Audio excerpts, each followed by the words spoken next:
Hello, this is Deacon Chris Anderson from St. Mary's in Corvallis, Oregon, and I'd like to share my homily for last Sunday on the Feast of the Holy Family. I'm going to be preaching on two readings. The first is Colossians chapter 3, 12 through 21, and then Luke chapter 2, 41 through 52. The Colossians is that famous, challenging reading about wives submitting to their husbands, which I'm actually going to try to preach about a little bit. And then the gospel is the story of the finding in the temple. I call this homily the stroller and the basketball.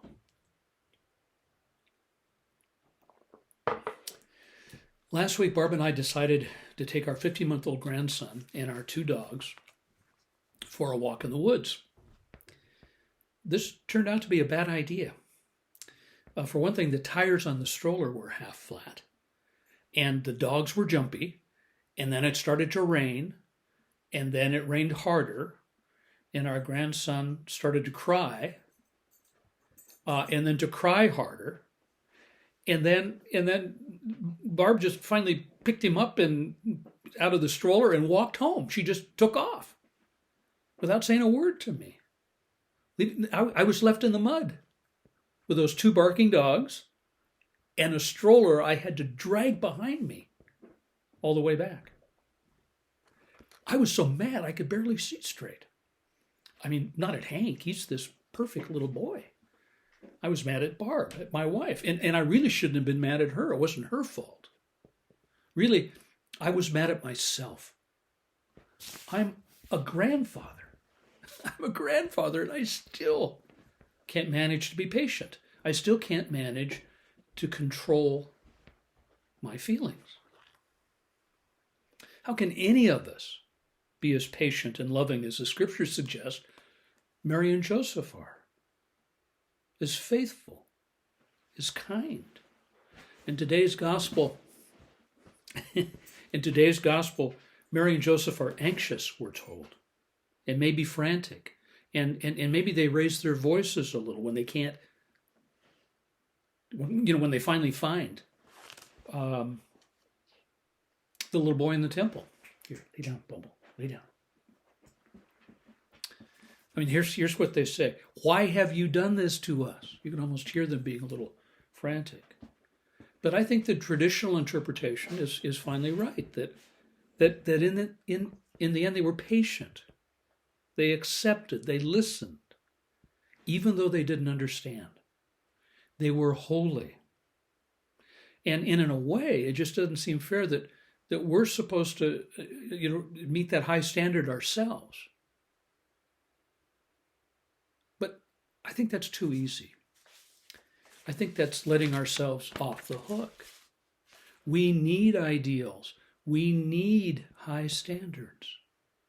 We have more than enough examples all around us of slacking off and letting things go and making excuses. We need models of virtue and love, even if we know we're never going to be able to live up to them. And in a way, that's the point. That's what these stories of the Holy Family are about, that we know what is right and know when we're wrong, and then can ask God for forgiveness and grace. That's what the stories are about. They're about grace, the immeasurable stores of God's grace. Mary, we believe, was conceived without sin, which is a lot more than ever could be said about us. But she was conceived without sin before she was even born, before she could do anything to earn that grace or to achieve it. Mary was saved by the love and the mercy of the Son she had yet to bring into the world. So in that sense, the only difference between Mary and us is that we are saved after Jesus was born, and because he was, and that we have to keep asking for that grace. again and again. And also, unlike Mary, just a few short years later, we are always saying no. The angel comes to us and we say no again and again. But that grace is there. It is always there. And all families are holy in the sense that they continually give us opportunities to admit our failings and receive that grace, open ourselves up to that grace.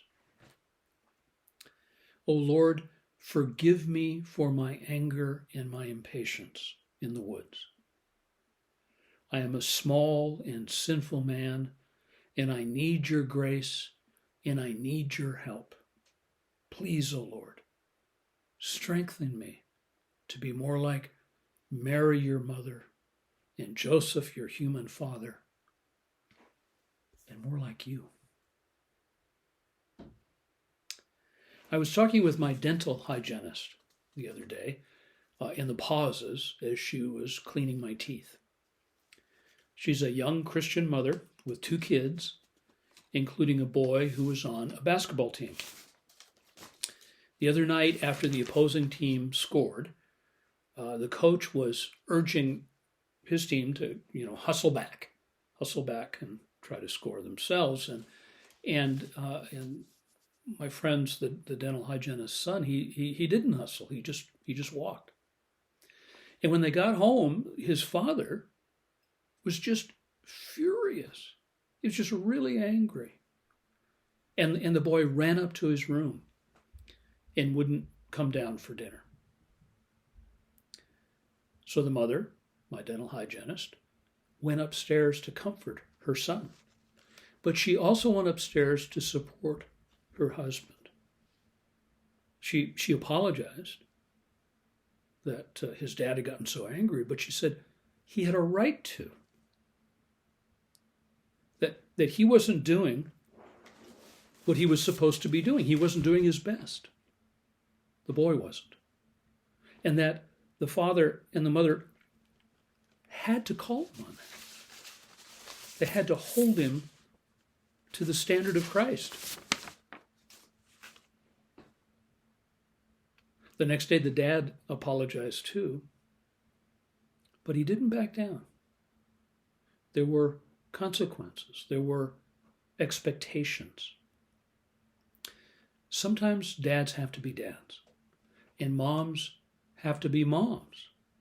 And moms and dads have to support each other, and they have to set boundaries and establish standards for their kids, even when they get mad, too mad, and aren't perfect, and make mistakes. Wives, be subordinate to your husbands, which I take to mean be loving. Put them first.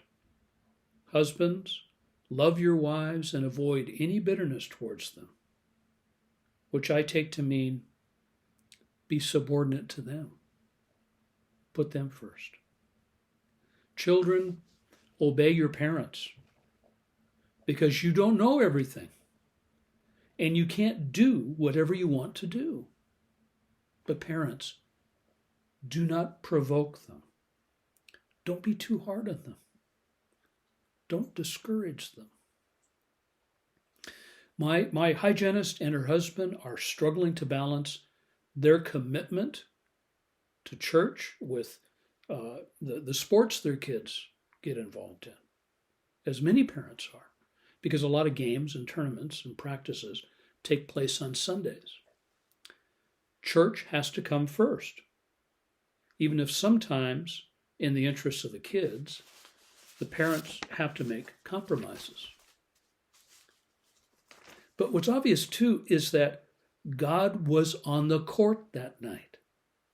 God was in the game. As he was with me and my barking dogs and that stupid stroller with the flat tires. He is always with us. In every situation, gives us a chance to discern the will of God and to act in godly ways, or to try to. My wife heard this story and then passed it on to me. A woman's 3 or 4-year-old grandson was standing at a window looking outside. After a few seconds, he reached up and tried to swipe the window. He tried to swipe the window as if it were the screen on his phone, as if it were too dark and rainy, and he wanted to look at something else. We don't establish rules and set boundaries to make our children conform to us, to who we are. We do this to help them conform to who God is. We do it because there's a reality beyond that window, a real world we have to face and to see and to deal with, whether we want to or not. And that takes discipline, and that takes humility, and that takes faith. Only in God can the souls of our children be healthy and whole and good. And we know that because it's true for us. We are all of us searching for Jesus, as Mary and Joseph search for Jesus in the gospel. Every moment is a window. This is what we know and what we try to teach our kids, that there is goodness and beauty and excellence in the world, that Christ is in the world, and that only in Him can we ever be happy and free. Only in Him can we ever be who we were really meant to be.